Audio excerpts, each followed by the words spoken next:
Okay, today's daf we're going to be learning is Nedarim daf Samach Daled. We're going to start the 9th chapter. I'll remind everyone, since it's the end of the year and we have our big Circle of Friends campaign, so if you haven't yet joined, please join, or any donation of any size is welcome. And thank you to all those who've already joined, many people. And it's very inspiring, and I love the notes that people send, and great being part of this wonderful group of people. Okay, to our sponsorship. So today's daf is sponsored by David Young and the kids, wishing Cantor Natalie Young a happy birthday. We love you and hope the coming year is full of the light you bring us to us and the Jewish community. Today's daf is sponsored by Simi DeWeese Cooper in honor of Rabbanit Michelle and the Hadran group. I started the daf Yomi at the beginning of the cycle, but only found Hadran a year ago. Thanks for encouraging women to learn Torah. And today's stuff is sponsored by the Zoom Hadran family in honor of the many events of our virtual families' lives, so the full recovery of David ben Edel, the Ezer Kenegdo of our dear Gita, and in honor of the marriage of Hadass to Noah, son of Julie Mendelson, and of Nat Perry to Yuda, son of Batsheva Pava. Mazal tov. Okay. We're going to get started now with the beginning of our chapter, Rabbi Eliezer Omer. And by the way, one last announcement, the Hebrew course is starting tonight with Rabbanit Chana Dreyfus, so if you would like to join, you can still register. Rabbi Eliezer Omer, potchim la'adam b'chvod aviv v'imo. So already we're up to this word potchim. Let's go back and explain what's happening here. So we've already done a bunch of chapters just talking about the wording of the neder and what it means and where it applies and how long it will apply for and what all those words mean, right? The different parts of the language of the neder itself, the language or the word neder, and what words could be used instead of neder. We did what the objects are and what they might mean, the word describing what you're vowing about. And then we talked about the time frame. If you gave a time frame, when that would potentially end, depending on all the wording that you use. Now we're at the stage where the neder is a neder, and you now want to get rid of this neder. And we've learned already that you're allowed to undo a neder in two manners. One is charata, which we're not going to discuss, which is literally means regret. It means that you were in a moment of anger when you took a vow, and you feel bad later that you did this in a moment of anger and you really aren't angry anymore. And so I wish I hadn't done that neder. That's one way. And the second way is a petach, which basically means you go to also the charata, you have to go to a chacham or 3 hedjotot, 3 regular people who can form what we call basically a court. They can hold court. And you go and you say, listen, you go actually and you say, I want to get rid of my neder. And then they are potchim petach. They start to say, well, had you known, blah, blah, blah, that these are the ramifications of what you did, would you have taken this vow? Now, where did we talk about this already? We talked about it when we were talking about nidrei shkagot. And part of the question is, if you remember, a neder shkaga is a mistaken neder. We'll talk in a minute about an example. And that type of neder doesn't even need a petach. It's just not a neder. Like, for example, I say, I'm taking a vow if I eat tomorrow, right? Then this will be forbidden to me. Now, really what I was saying is I don't plan to eat tomorrow. And therefore, you didn't even want the neder to happen. Then tomorrow you forget and you eat. Now, since it was clear that when you took the neder, what your intent was to not eat, and then you just forgot and you ate, that's a nidrei shkaga. It doesn't even apply. So why is this any different? This is kind of the same idea. Had you known, you never would have said it. So there's 2 ways to view the difference. One is to say, when I took that neder about not wanting to eat, so what I really meant was I don't plan to eat tomorrow. And I said, I'm so sure I'm not going to eat that I'm taking a vow about it. But I never really meant for the neder to apply. So that's what we call ein piv libo shavim. In other words, what actually happened is not what I really intended. So because of that, it's not actually a neder, because a neder has to have intent. And my intent was not to actually take the vow at all. And that's why we can say it's not the case. Whereas in this case, I meant to take the neder. It's just that I didn't think it through well enough. But at the time of the neder, I really meant to take a vow. It's just that I didn't realize what the ramifications would be in the future. So that's a very different thing. And that's why this is a neder, but it can be undone, as opposed to the nidrei shkaga, which doesn't need to be undone at all. It just isn't there. Another option of the commentaries is to say, really, they're not so different. It's just a matter of levels and where you draw the line. And theoretically, this is also like a nidrei shkaga. If you say, had you realized that this was going to happen, you never would have taken the vow, So really, it turns it into retroactively a nidrei shgaga, which means I don't really need to go to a chacham to undo it. However, the rabbi said you should go to a chacham anyway because it's not as clear cut as the one about I don't want to eat tomorrow and then you eat, right? It's not the same as that. It's because it's a little bit of a different, it's not as clear cut. So do it only with a chacham, but then then it seems like by law, ikar adin, as we say, the basic law, you don't really need a chacham, but the rabbis instituted it so that things would be more clear and it would, since it's not as clear cut. And then it's a bit of a different thing. Those are two very different approaches as to why you need a petach. Is it something absolutely necessary, or is it something that you don't really need, but the rabbi said, let's require you to do it. And you do need it then because the rabbis required it, but it's more of a takana chachamim, as we say, rather than needing to be essentially from the law, which could, by the way, explain, if you depending on how you explain it, why one might be more lenient or more stringent about it, whether you view this as ikar adin or takana chachamim. So what we're going to see here now is two approaches to types of petachim that one can make. We have the rabbis who are more strict, and we have Rabbi Eliezer who's more lenient. So Rabbi Eliezer omer, potchim la'adam bechvod aviv v'imo.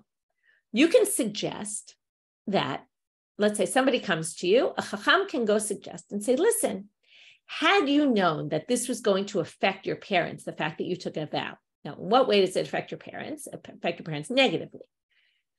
Would you have done this? So the Ran suggests two things, which I actually think are very similar, and really maybe one and the same, but one can try to think about how they're different. To me, they seem very similar, but the Ran suggests that maybe, right, people are now mivazim et aviv imo. They're humiliating your parents and saying, oh, look, this bad person, you who made a neder, is now, instead of saying you're a bad person, the son of a good person, a tzaddik, because your parents are tzaddikim and you're not, because you took these vows that you shouldn't have taken that now you want to undo, that's not viewed as a good thing. They're going to start calling your parents Rishayim. They're going to call you a Rishia bar Rishia. You're the Rasha, son of a Rasha. So it's reflecting poorly on them. The second option, he says, Lashon Achel, sheyomru she'ata lamadeta mehem, she'afhem zalzalim nedarim.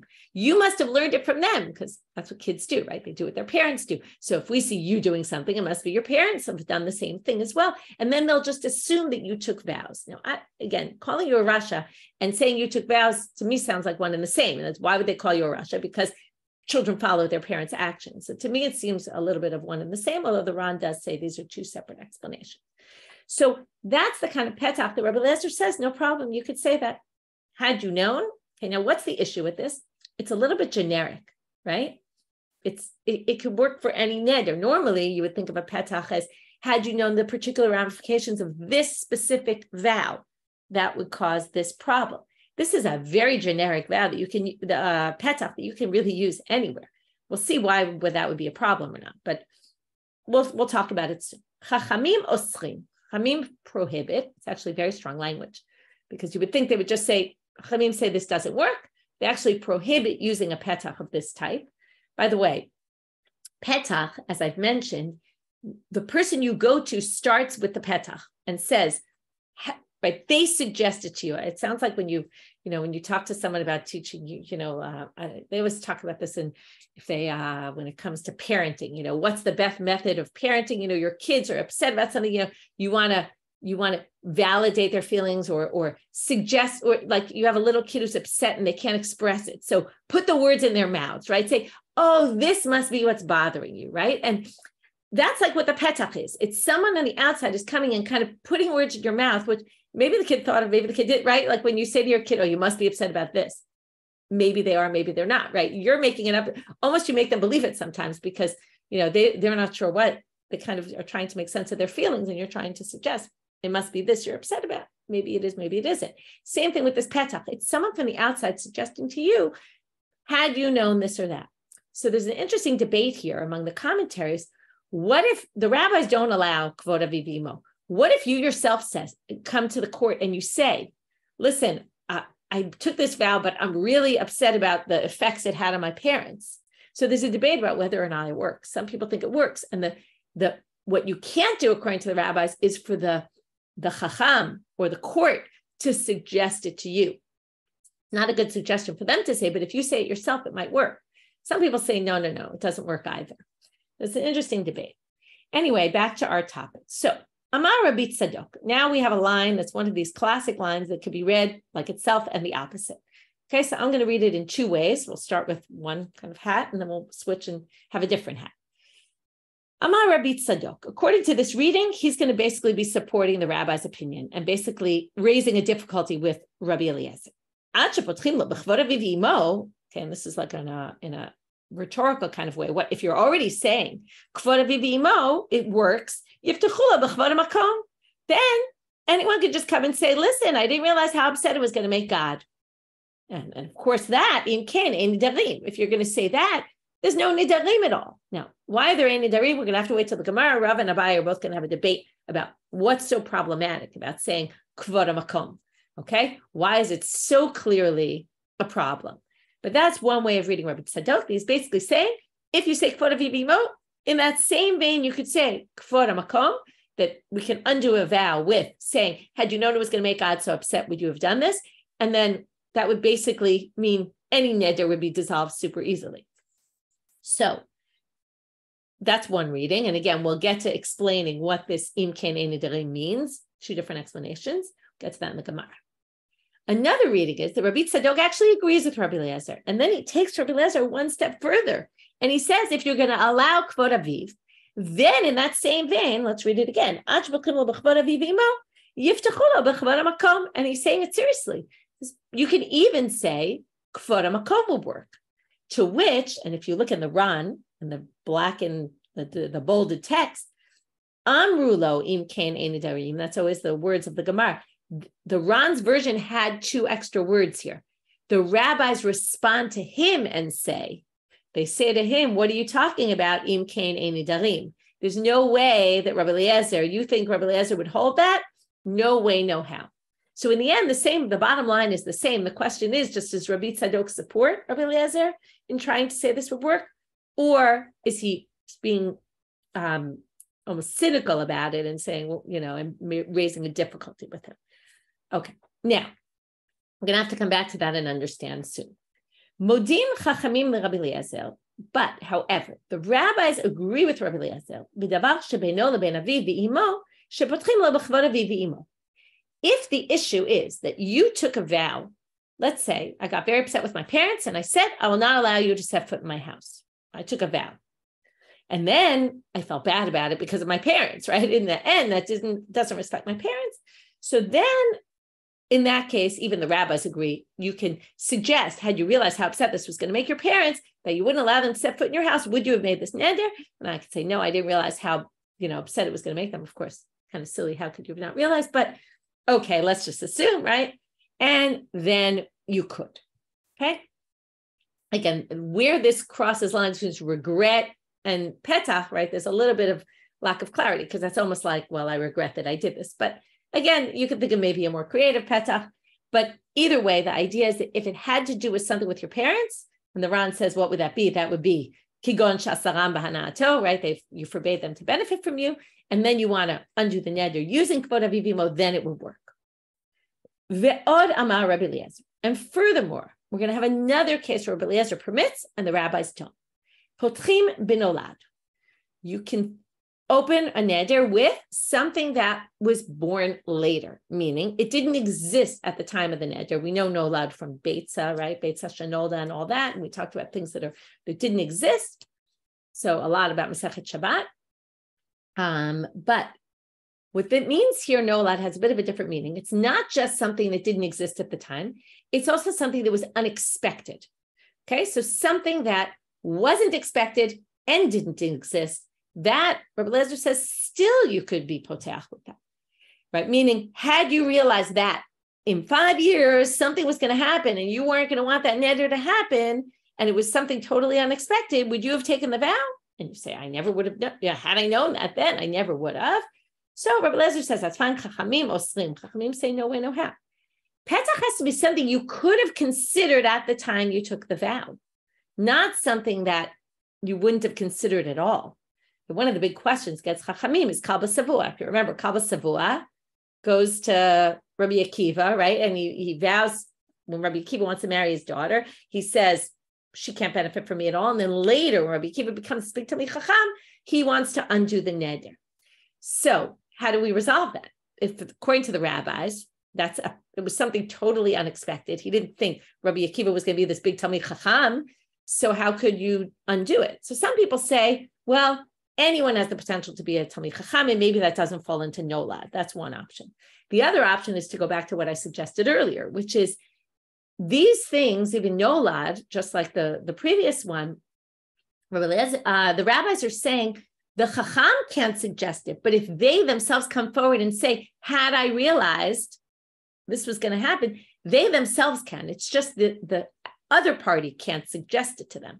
But if I went myself, which was Kabbalah Savua, himself went and said, oh, hey, I had to realize he was going to be a big Talmid Chacham, maybe then even the rabbis would allow it, because it's he himself rather than Potchim lo is always, notice the wording, or Potchim la Adam. That means as an outsider, you can suggest it to the person, or you can't suggest it to the person, but the person themselves maybe could. Again, that's the approach that I suggested earlier that not everyone agrees with, but perhaps that's a way to understand Kabbalah Savua. So now we want to know what cases of nolad are. Ketzad, because it's not so clear. So what would be nolad, and where did I get the fact that it has to be both, it didn't exist and it's unexpected? So it's from these examples. Amal konam sha'ani neheneli ish ploni. Okay, forbid yourself from benefiting from this particular person. V'naseh sofer. Okay, and then it became a sofer, and I needed a sofer. Okay, sofer is a kind of needed job, right? Many people didn't write in those days, and I needed his services. Or oshayam esiyat beno. Or they were marrying off their son, and I wanted to, okay, you can add the words here, bikarov, like within that month, let's say, okay, now, kind of most people end up getting married, not everybody, but it's not such a nolad thing to say, right? Apropos all the weddings we just discussed, it's not such a crazy thing to say, oh, I didn't expect he was going to marry off his son. So some people say, they add the word bikarov, and we're going to see in the Mishnah in a minute, it adds bikarov, and v'amar, I'll just continue and then I'll explain. And you say, had I known he was going to be a sofer, or he was going to marry his son off this month, lo ayiti nodir. It could be you took a neder for a month, and then you say, oh, I had no idea that within this month he was going to marry off his son, and I wanted to go to the wedding, right? It's the wedding of the year. How could I not go to this wedding? So that's the idea of nolad. It was unexpected, and right, and it was something that happened later. Right, the guy wasn't studying in sofer school at the time, so I had no idea they were going to become a sofer. And the son wasn't engaged. I had no idea he was going to get married. The son of my friend. So okay, so that's that's nolad. Another case of nolad. Konam lebayit zeh shani nechinas v'nasa beit knesset. I say I won't go into this house, and then it turned it into a shul. They took the house, they turned it into a shul. Well, then, right? Of course, I need to go to the shul. Amal ilu ayiti yodeh shu nasa beit knesset lo ayiti noder. He says, had I known it was going to be a beit knesset, I never would have taken a vow. Rabbi Eliezer matir v'chachamim oslim. So Rabbi Eliezer permits, the chachamim do not permit. Okay. Before we move on, I want to point out three things that the Ram points out. First thing is, the Ram talks earlier about this issue of kvod makom, that you can't say, had I known God was going to be, right, it was going to be a slap in the face to God, I never would have done it. So that can't be, okay? However, the Ran says that if it was one particular mitzvah, like kuvod makom is something much greater than one mitzvah. But if it's one mitzvah, like for example, and we're going to see this tomorrow, it says in the Mishnah, potchim lo mina kachuv b'Torah, you can open a petach from something that says in the Torah, like, ilu ayiti yodeh shata overa lo tisnat achicha b'levavecha. Had you known that you're going against a Torah commandment that says don't hate your brother in your heart by making this vow against your friend, had you known that, would you have done it? And you say, no, I wouldn't have, and that works.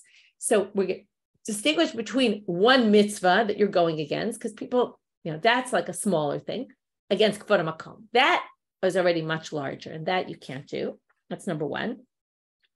The last thing before the Gemara and the Ran, it says Yerushalmi, mine is bolded. I don't know if it's bolded by you, but in the Yerushalmi, it says, Akomodi mechvod rabo, she'eno ma'amid. Kvod rabo doesn't work. Even though kvod aviv imo, Rabbi Eliezer thinks it works, but kvod rabo, nobody thinks it works because kvod rabo is like kvod shamayim. Okay? It's because the rabbi is a representative of God, even though we often compare parents to God, but it's not this in the same category. The rabbi is in the same category as God, and therefore it doesn't work. Again, we still haven't talked about why it doesn't work, so we'll have to wait a little. And then there's something weird here in the Ran, which is the Ran on the rest of the Mishnah. If you notice, the Ran only goes to the first half of the Mishnah, to nolad. The Ran doesn't talk about the second half of the Mishnah, and you can find that on Amud Bet. When the Gemara gets to it, all of the Ran on the Mishnah is on Amud Bet. So I'm turning now to Amud Bet, to where it says Matnitin v'od amar Rabbi Eliezer potchim b'nolad in the Ran, and he says here there's something structurally problematic about our Mishnah based on some other Gemara.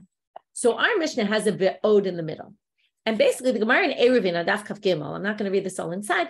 The Gemara in Eruvin on Daf Kaf Gimel basically explains when the Mishnah uses v'od, and it's always used, they say there, when without a break in someone's opinion. It says they said something, and furthermore they said. Now our Mishnah has Rabbi Eliezer in the beginning, then it switches to chachamim, then there's this whole discussion, and then it goes back to Rabbi Eliezer. And basically the Ram points out that's a break in the rule, and it's not typical. So this is, and you'll see why in a minute, I wanted to quote this. So the Ran then says, why does it say va'od then if it goes against the typical structure of the way a Mishnah is supposed to be? It's not supposed to have one opinion, a break, and furthermore, he says.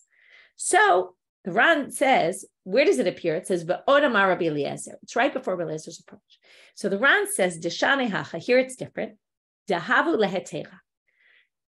The Mishnah wanted to point out the lenient opinion.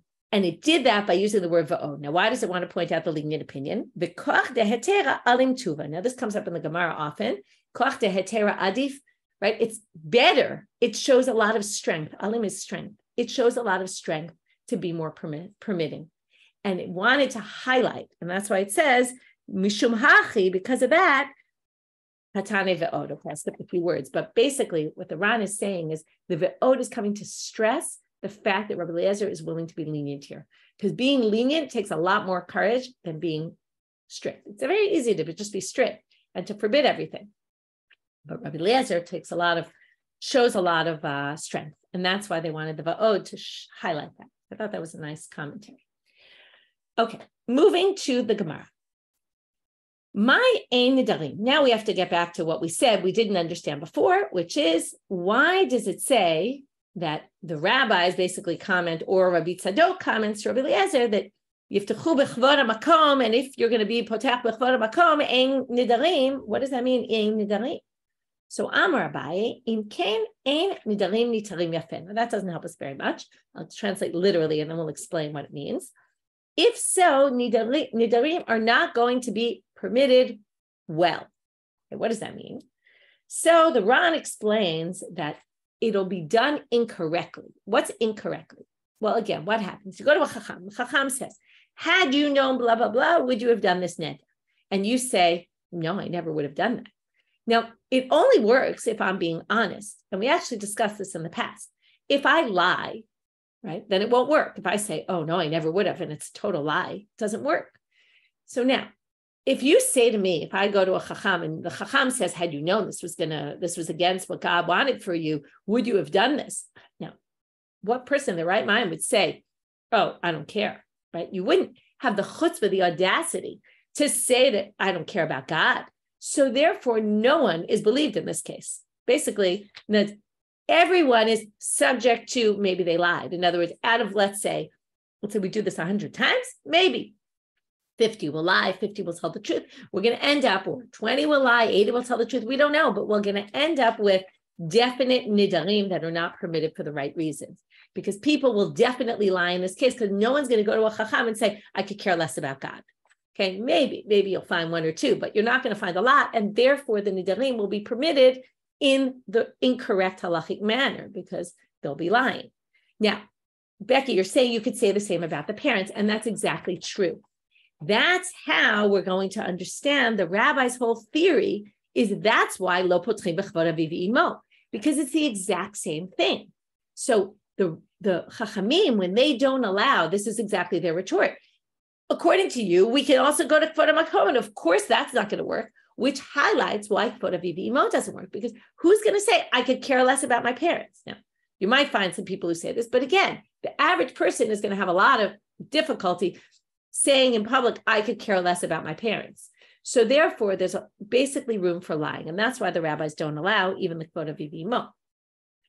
Rava gives a very different answer. Im ken, he understands that im ken ein nedarim, why not? Ein nedarim neshalim lechacham. People will just stop going to a chacham. They'll say, oh, this is what we call a generic, right? This works for every single vow. Okay, we're now at the top of Amud Bet. This works for every vow. And again, it's the same thing for Avi v'imo, and it's the same thing for God. These are things that when we thought of petach, we thought, oh, it meant this particular vow had this particular effect, and had I known this would have this effect, right? For that, you have to go to a chacham. But if there's a generic answer that I can use, well, then I won't bother going to a chacham. I'll just do it myself. I'll know that if I say in my head, oh, had I known God was going to be angry at me, which works for any vow, had I known my parents were going to be embarrassed, which works for any vow, then of course I could just do it myself, and people will stop going to a chacham. Now, why is this a problem? So either it's a problem because you really need to sheila chacham. Mi'ikar adin, you have to do, a chacham has to do it. That's just the way it works. Some people say, no, really, you could do it yourself, but you might not do it in the right way. You might make mistakes. The reason we go to a chacham is to make sure it's done properly. So there's a debate about that as well, whether it's, again, ikar adin or takanat chachamim.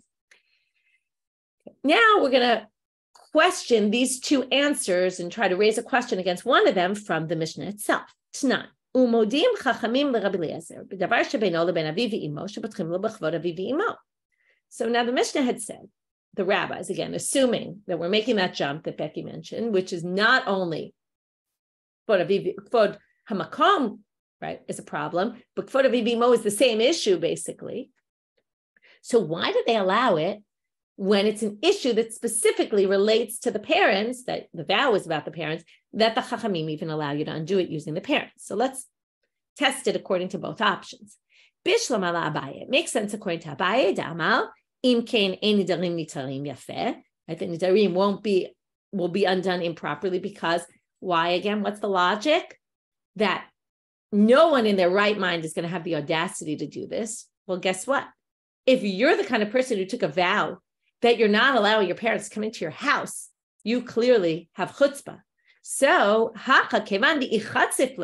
since you were so chutzpah to your parents in the first place to take a vow against them, then we will assume that you would have the audacity to say, I could care less about my parents. So when we ask you, would you have made this vow? You realize the effects it would have on your parents, and you say, I wouldn't have. We actually can trust you, because you clearly don't seem to care about doing something humiliating to your parents, like not allowing them to come to your house. And therefore, it's ironic, because you have such chutzpah, right? We're actually going to believe you if you admit that, oh, I feel bad about this. But if, according to Rava, Rava had said, people, if it's this generic thing that you can just use your parents or God, then people are going to start doing it themselves. So why would that make a difference in this case? Why would we allow it then? It would be the same problem. Once we allow, in this case, this generic, we're worried people might use it in generic ways in other, in other vows. To which the Gemara says, no, obviously not. Since it's only one type of neder, we're allowing you to use this answer, this kind of petach, there's no concern that you're going to say, oh, I can use it in every case and people will stop going to a chacham. No, people will understand that only because when you vow, including your parents in the vow, do we allow you to undo it using your parents. But then you're not going to say, oh, now I can just undo every neder by myself using this generic thing. No, because people know it's just for that we allow it. It's not permitted across the board, and therefore there's no concern. So we've actually explained both reasons according to this Mishnah, to our Mishnah, and we don't really have an issue now. Next, Ve'od amar Rabbi Eliezer potchim b'nolad. So now the Gemara wants to know, my time into Rabbi Eliezer. From here, we're going to get a little bit off track. Why did Rabbi Eliezer say potchim b'nolad? And he's going to learn it from a pasuk in the Torah. Amar Rav Chisda, Damar Kra. It's very interesting. We're going to learn it from God. Okay. let's go back into some background. Moshe, right, was in Egypt. He sees, right, he kills the Mitzri, and then he sees these two people fighting, and then he starts saying something to them, and then they say to him, oh, well, we knew what, you're going to kill us like you killed the Egyptian, and he has to run away because he realizes that they're going to tell on him, or maybe they did tell on him already, but basically he's scared of these people. They've threatened him. Who are these people? We're going to see in a minute, right, that the Gemara says, Nitzim, anytime you see Nitzim or Nitzavim, it's Datan and Abiram. Now, there's a bit of a problem because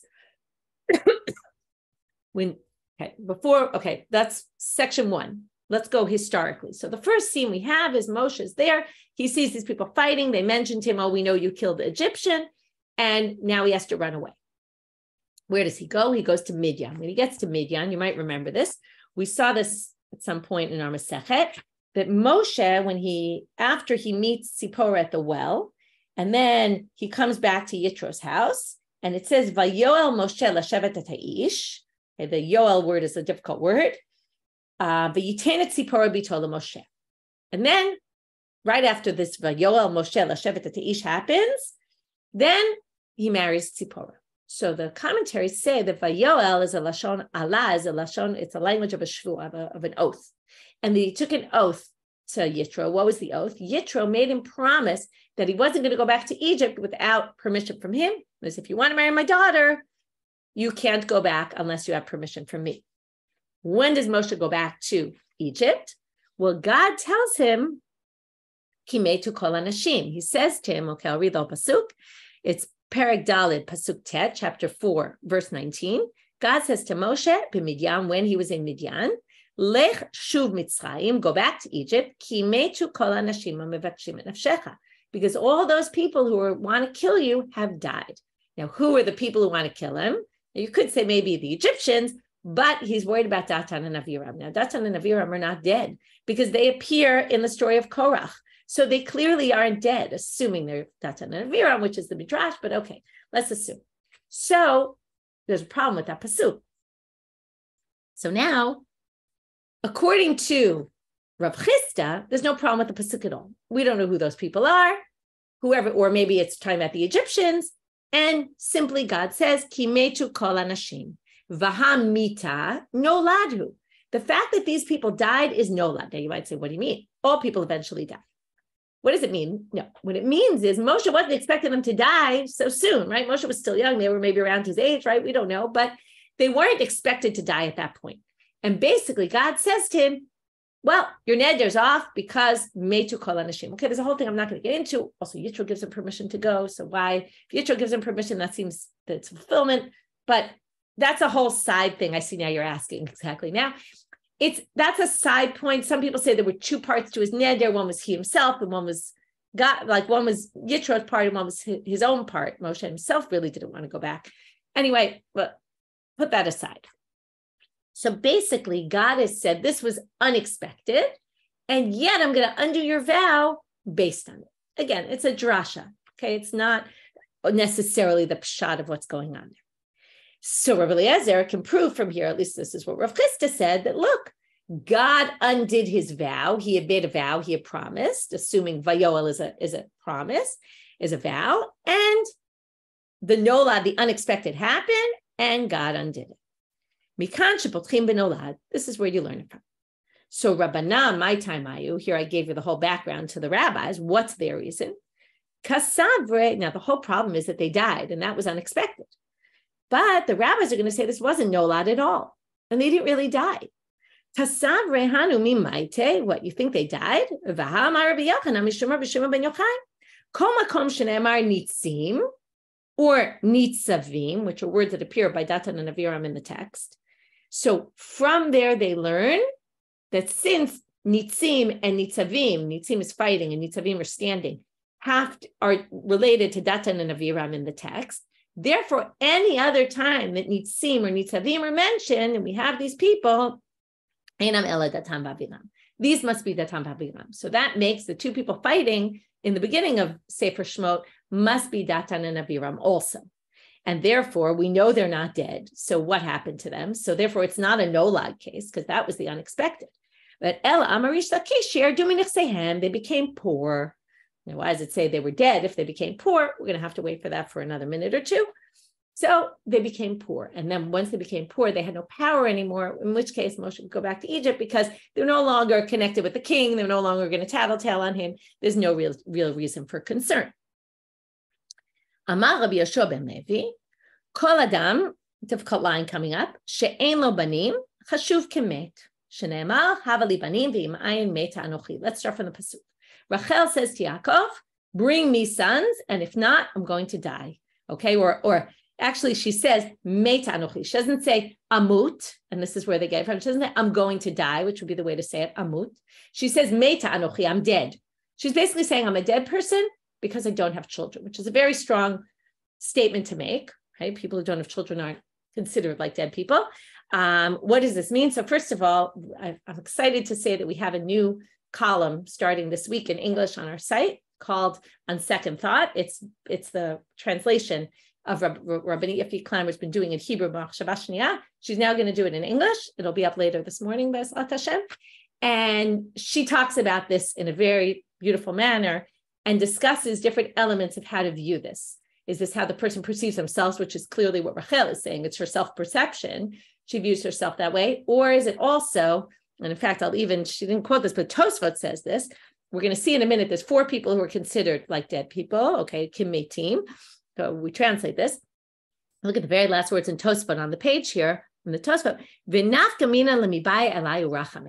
What this means is that people should understand the suffering that you're going through and how difficult this is for you, and they should pray for you.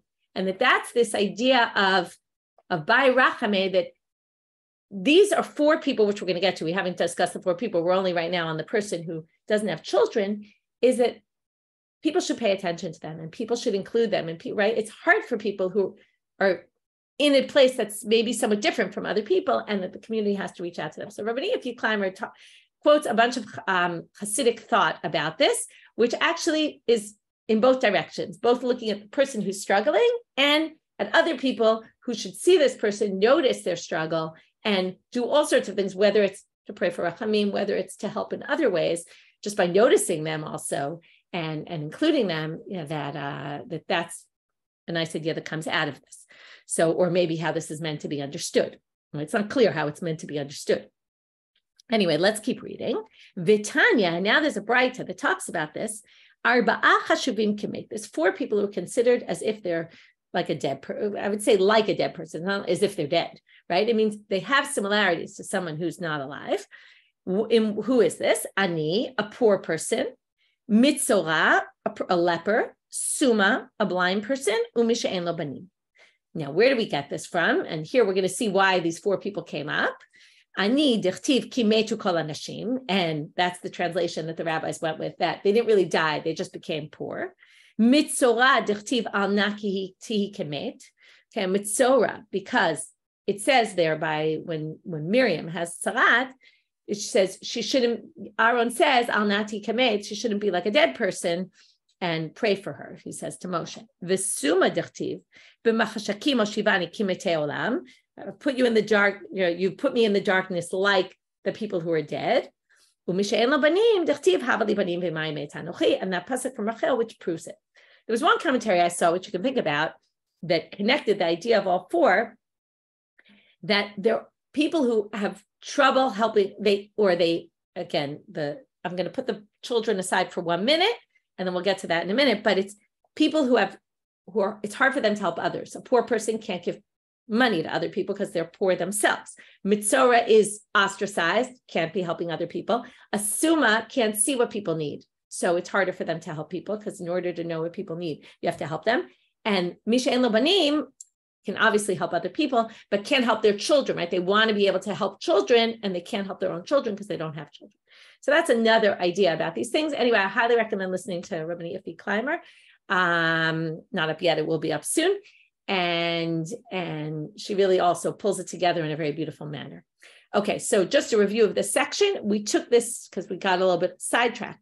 We want to know what's the source of Rabbi Eliezer, the petach nolad. He proves it from God, because God said, "Metu kol anashim," and that's nolad. The rabbis say that's not nolad because they didn't die; they just became poor, and that's something that's, I guess, much more expected. Somebody might be wealthy one day and then the next day not be wealthy. That's more expected, not so unexpected, to put it in the nolad category here. Remember, nolad here has a bit of a different definition than usual. It's not just something that wasn't in the world at the time. It was also something that was unexpected and you couldn't have anticipated it. Okay. Again, people do die, but it's less expected that they're going to just drop dead in the middle of their lives. The assumption was he thought that, they would die much later. That's the way you'd have to understand it. Otherwise, it also doesn't make so much sense. Okay, with that, we'll finish today's daf and continue with this topic tomorrow. Have a great day, everyone.